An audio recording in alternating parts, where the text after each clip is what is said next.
Despite what his On the Issues page about education says, Brad Schneider is doing anything but building a world-class education system.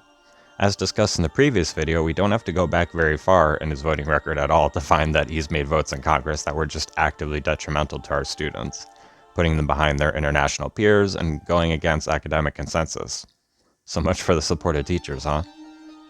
However, the irony goes much further because colleges are a place of learning and expression throughout history, especially for those which challenge the status quo.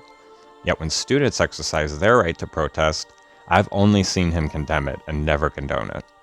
He always says he's for free speech, but when his constituents show up to protest at his home, as is their right, he condemns it. Whenever students protest against the genocide he's given a blank check to, he condemns them. And he even censures his fellow Democrats in Congress for statements Netanyahu regularly makes, and others that he's fond of, yet he doesn't condemn them. The double standard is just incredibly blatant. If he wanted a world-class education system, he would not be forcing schools to teach Koch brother-funded propaganda. He would not deny the academic consensus that what's going on in Gaza is a genocide. He would not belittle college students who call out his support for that genocide and tell them to, quote, research the history, when they know the history far better than he does. And most obviously, he would not make excuses for the bombing of countless schools, teachers, and students overseas with our tax dollars.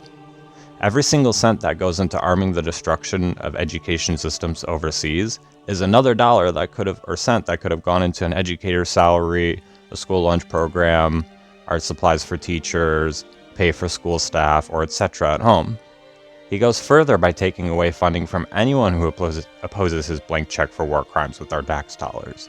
Between his support for H.R. 6090 and the anti-BDS bill put into law for Illinois, now no business has the right to speak out against the genocide without receiving government-mandated financial penalties.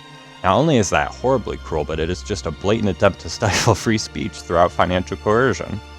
Many of those who these bills target are also themselves teachers and educators. The fact of the matter is Schneider has used his Republicans' opposition, their lack of a plan on education, to slack rather significantly on this issue. But hopefully, as you can see, just being better than your opposition isn't good enough for our students or teachers.